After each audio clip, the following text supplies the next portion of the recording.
जय हिंद साथियों, स्वागत है आपके अपने YouTube चैनल ज्ञान क्लासेस पे और मैं हूं अभिषेक। चलिए, और बहुत बहुत शुभकामना आप सभी को स्वतंत्रता दिवस का। चलिए, आज के वीडियो में हम बात करेंगे, चूंकि बिहार पुलिस का डेट निकल चुका है कि एग्जामिनेशन कब होना है, ये स्पष्ट है। अप्रोक्सीमेट आप 100% मानकर चले कि आपका एग्जाम 24 सितंबर को होगा ही होगा। तो आज से तकरीबन महज 40 दिन बच गए हैं आपको। तो एग्जाम की तैयारी आपको इतने शिद्दत से करना चाहिए। वो कहते हैं ना कि कोशिश इतनी खामोशी से करो, मेहनत इतनी खामोशी से करो कि सफलता आपकी शोर मचा दे। चलिए, तो इसी कथन के बाद मैं आपसे बात करूंगा कि आज महज 40 दिन के अंदर आपको क्या करना चाहिए ताकि आपका भी एक सीट उस एग्जाम में, बिहार पुलिस के एग्जाम में कंफर्म हो सके।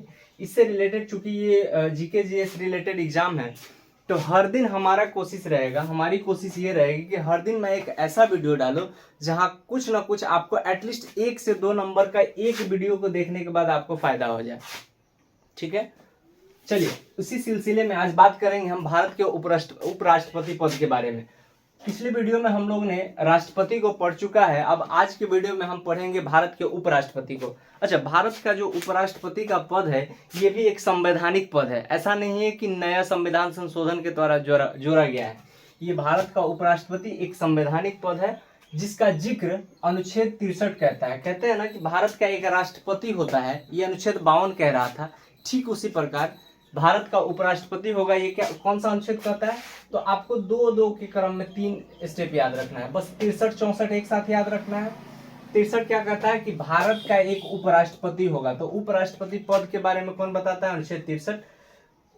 फिर हम लोग जानते हैं कि जो अपना उपराष्ट्रपति है, ये राज्यसभा, जो अपने सांसद का ऊपरी सदन है, राज्यसभा और लोकसभा होता है, तो ये ऊपरी सदन होता है, ये निम्न सदन होता है। तो इस राज्यसभा का जो सभापति होता है वो कौन होता है? वो उपराष्ट्रपति होता है। तो ये भारत का राज्यसभा का सभापति या पदेन सभापति उपराष्ट्रपति होंगे, ये अनुच्छेद 64 कहता है। तो उपराष्ट्रपति का पद और फिर पदेन सभापति होंगे राज्यसभा का, ये कौन कहता है? 63 और 64। चलिए, बात करते हैं नेक्स्ट टॉपिक, नेक्स्ट अनुच्छेद के बारे में। नेक्स्ट अनुच्छेद है अपना 66। मैंने उन्हीं सारे अनुच्छेद को लेने का कोशिश किया है जो from examination point of view से बहुत ही इंपॉर्टेंट है। ठीक है, तो अनुच्छेद 66 क्या कहता है अपना सो समझिए। भारत के उपराष्ट्रपति के निर्वाचन संबंधी जानकारी हमें अनुच्छेद 66 से मिलता है। 66 से हमें भारत के उपराष्ट्रपति के निर्वाचन संबंधी प्रावधान मिलते हैं। तो अब बात करते हैं कि भारत के उपराष्ट्रपति के निर्वाचन में निर्वाचक मंडल कौन कौन होते हैं। निर्वाचक मंडल से तात्पर्य है कि उनको वोट कौन कौन दे सकते हैं। अच्छा, पिछली वीडियो में हम लोग ने बात किया था कि राष्ट्रपति को कौन कौन वोट दे सकते हैं। आज हम लोग जानेंगे कि भारत के उपराष्ट्रपति को कौन कौन वोट दे सकते हैं। चलिए, बात करते हैं राज्यसभा और लोकसभा। लोकसभा और राज्यसभा के सभी सदस्य, मतलब इलेक्टेड प्लस नॉमिनेटेड, मतलब निर्वाचित और मनोनीत दोनों सदस्य जो है, यहाँ से 245 और यहाँ से 545 होता क्या है? इसमें 543 प्लस 2 होता है। ये निर्वाचित होते हैं और ये मनोनीत होते हैं। इसमें क्या होता है? 233 प्लस 12 होता है। ये निर्वाचित होते हैं और ये 12 मनोनीत होते हैं। तो इसमें ये टोटल के टोटल भाग लेते हैं। तो अगर आपसे कोई पूछे कि उपराष्ट्रपति के चुनाव में भाग कौन कौन लेता है, तो आप बहुत ही साधारण तरीके से बता सकते हैं कि लोकसभा और राज्यसभा, मतलब दोनों सदनों के सभी सदस्य, चाहे वो निर्वाचित हो चाहे वो मनोनीत हो। तो आई होप आपको ये भी समझ में आया होगा कि भारत के उपराष्ट्रपति के निर्वाचन संबंधी प्रावधान कहाँ मिलते हैं, तो अनुच्छेद 66 में। और उनके निर्वाचक मंडल में कौन कौन शामिल होते हैं, तो ये भी आप बता पाएंगे। चलिए, बात करते हैं अनुच्छेद 67 के बारे में। अनुच्छेद 67 कहता है इनका कार्यकाल। तो कार्यकाल से संबंधित जानकारी किस अनुच्छेद में मिलता है? तो ये 67 में मिलता है।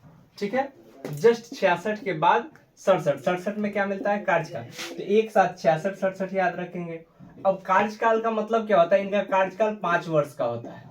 ठीक है, जिस दिन से वो शपथ ग्रहण करेंगे, शपथ ग्रहण के दिन से 5 वर्षों तक उपराष्ट्रपति अपने पद पे बने रहेंगे। तो अब आपको याद हो गया होगा 63-64 एक साथ, 66-67 एक साथ की निर्वाचन संबंधी बात और फिर कार्यकाल। बात करते हैं अनुच्छेद 69 और 71 का।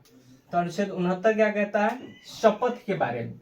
भारत के उपराष्ट्रपति के शपथ के बारे में ये किसमें प्रावधान है? अनुच्छेद 69 में है। और भारत के उपराष्ट्रपति को शपथ कौन दिलवाएगा? तो ये राष्ट्रपति दिलवाते हैं, याद रखिएगा। इनको शपथ कौन दिलवाता है? तो राष्ट्रपति दिलवाते हैं। और अनुच्छेद 71 कहता है, अच्छा यहाँ से याद रखना है कि उनको शपथ दिलवाते हैं राष्ट्रपति, और अपना अगर त्याग पत्र देना चाहे उपराष्ट्रपति तो किसको देगा? राष्ट्रपति को ही देगा। आई बात समझ में? शपथ उनको राष्ट्रपति करवाता है। चलिए नेक्स्ट बात करते हैं। अनुच्छेद 71 कहता है कि उपराष्ट्रपति या फिर राष्ट्रपति किसी के भी चुनाव संबंधी कोई भी विवाद होंगे तो उसका निपटारा कौन करेगा? सुप्रीम कोर्ट करेगा। सर्वोच्च न्यायालय उसका निपटारा करती है और उसका जो निर्णय होगा वो अंतिम रूप से मान्य होगा। तो अब बात करते हैं 63 में क्या था, उसके पद के बारे में। 64 में क्या था? पदेन सभापति थे वो। अनुच्छेद फिर 66 क्या था? 66 में था कि उनके निर्वाचन के संबंधी बारे में। 67 में क्या था? तो कार्यकाल के बारे में। 69 में क्या था? तो वो शपथ करेंगे। और 71 में था कि उनके चुनाव संबंधी कोई भी विवाद होगा तो इसका निपटारा कौन करेगा? तो सुप्रीम कोर्ट करता है। आई होप आपको भारत के उपराष्ट्रपति से संबंधित जितने भी अनुच्छेद हैं आपको बहुत ही आसान तरीके से याद होगा। पार्ट बाय पार्ट करके आप याद करने की कोशिश करेंगे। चलिए अब बात करते हैं भारत का उपराष्ट्रपति। सबसे प्रथम उपराष्ट्रपति जो थे वो कौन थे? डॉक्टर सर्वपल्ली राधाकृष्णन थे। ठीक है, भारत के प्रथम उपराष्ट्रपति कौन? तो डॉक्टर सर्वपल्ली राधाकृष्णन। और अभी भारत के वर्तमान उपराष्ट्रपति कौन है? तो जगदीप धनखड़ है। भारत के वर्तमान उपराष्ट्रपति कौन है? जगदीप धनखड़। तो आपसे 2 सवाल पूछा जाएगा, पूरा कभी नहीं पूछा जाएगा कि भारत के प्रथम उपराष्ट्रपति कौन थे?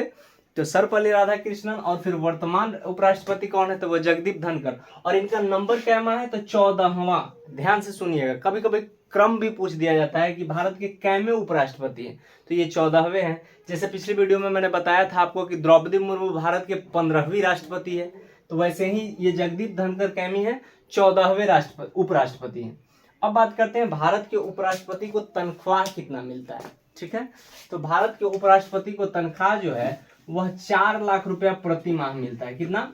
4 लाख रुपया प्रति माह इनको वेतन मिलता है। ठीक है, जब तक पद पे बने रहेंगे उनको प्रति महीना 4-4 लाख रुपया मिलता रहेगा। और ये भारत के संचित निधि पे आधारित होता है। ठीक है, तो कभी कभी ये भी पूछ देता है कि भारत के उपराष्ट्रपति को जो वेतन मिलता है वो कहाँ से मिलता है? तो भारत के संचित निधि से मिलता है। ठीक है, अब बात करते हैं आपसे, ये जो पद है उपराष्ट्रपति का ये कहाँ से लिया गया?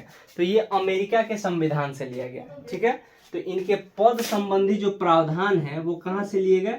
अमेरिका से लिए गए। तो आई होप आपको ये भी बात समझ में आया होगा। अब बात करते हैं, ध्यान से समझिएगा, कंक्लूड करता हूं मैं अब इस वीडियो को। उससे पहले 2 मिनट सुनिएगा कि मैं क्या कहना चाह रहा हूँ। इस भारत के उपराष्ट्रपति, अगर मान लिया कि अगर भारत का कोई राष्ट्रपति है और वो अपने पद से किसी कारणवश, चाहे उसकी मृत्यु हो जाती है या वो बीमार है या वो अपने पद से त्याग पत्र दे दिए हैं, तो उस स्थिति में सबसे पहला व्यक्ति वह कौन होगा जो उस राष्ट्रपति के पद को संभालेगा? तो वो भारत के उपराष्ट्रपति होते हैं। ठीक है, तो राष्ट्रपति की गैर हाजिरी में कौन सबसे पहले उनका पद संभालेगा? तो उपराष्ट्रपति संभालते हैं। ठीक है, ये भी आपको समझ में आया होगा। अच्छा, एक और पॉइंट बता देता हूं मैं कि मान लिया कि भारत के राष्ट्रपति का पद खाली है और उसी समय किसी कारणवश उपराष्ट्रपति का भी पद खाली है, तब उस परिस्थिति में कौन भारत का राष्ट्रपति का पद संभालेगा? तो ये संभालेंगे सुप्रीम कोर्ट के मुख्य न्यायाधीश। कौन संभालेंगे? सुप्रीम कोर्ट के मुख्य न्यायाधीश जो होंगे, CJI chief justice of India, वह सुप्रीम कोर्ट के मुख्य न्यायाधीश उस राष्ट्रपति के पद को संभालेंगे। अच्छा, ये पद कितना दिन तक संभालेंगे? ये 6 महीना तक अंतिम रूप से संभालेंगे। 6 महीना के अंदर में चुनाव हो जाना चाहिए। ठीक है, तो आई होप आपको ये सारे बात समझ में आए होंगे। एक और कभी कभी एग्जाम में पूछ लिया जाता है कि वह कौन संसद का वह कौन सा सदन है जिसकी अध्यक्षता एक ऐसे व्यक्ति द्वारा की जाती है जो उस सदन का होता ही नहीं है? तो यह कौन सा सदन है? वो राज्यसभा है। राज्यसभा की अध्यक्षता किसके द्वारा की जाती है? यह सभापति इसके कौन होते हैं? तो वाइस प्रेसिडेंट होते हैं। और आप जान लीजिएगा कि ये वाइस प्रेसिडेंट जो है वो राज्यसभा के सदस्य नहीं होते हैं। ठीक है, तो एक अगर कोई आपसे पूछ दे कि एक ऐसा संसद का सदन बताइए जिसकी अध्यक्षता एक ऐसे व्यक्ति द्वारा किया जाता है जो इसके सदस्य होते ही नहीं है, तो वो कौन है? राज्यसभा है। और व्यक्ति कौन है? तो वो उपराष्ट्रपति हैं। ठीक है, तो आई होप आपको ये सारे बात समझ में आए होंगे। ठीक है। अच्छा, अब भारत के जो उप राष्ट्रपति को अगर हटाना है तो महाभियोग जैसी प्रक्रिया होती है, लेकिन भारत के उपराष्ट्रपति को हटाने के लिए महाभियोग जैसी कोई प्रक्रिया नहीं है। ठीक है। और महाभियोग जो राष्ट्रपति पे चलता है वह किसी भी सदन में लागू किया जा सकता है, मतलब राज्यसभा में भी या लोकसभा में भी। लेकिन अगर उपराष्ट्रपति को अगर उनके पद से हटाना है तो यह विधेयक हमेशा राज्यसभा में पारित होना चाहिए। ठीक है। तो आई होप आपको बहुत अच्छे से समझ में आएगा। उपराष्ट्रपति पढ़ने में आपको बहुत अच्छा लग रहा होगा, बहुत मजा आ रहा होगा। और कुछ भी एग्जाम के जब भी आप तैयारी करें तो ये मान कर चले कि कुछ भी आसान और कुछ भी मुश्किल नहीं होता है। अगर आपने जिस दिन से मान लिया कि ये आसान है तो आसान है, जिस दिन से मान लिया मुश्किल तो वो मुश्किल है। इसीलिए कहते हैं, एक बहुत प्रसिद्ध शायर ने कहा है कि जब आंखों में अरमान लिया मंजिल को अपना ठान लिया, जब आंखों में अरमान लिया मंजिल को अपना मान लिया, फिर मुश्किल क्या और आसान क्या, जब ठान लिया तो ठान लिया। थैंक यू सो मच आपको वीडियो देखने के लिए। आई होप आपको बहुत अच्छा लगा होगा ये वीडियो। मिलते हैं नेक्स्ट वीडियो में।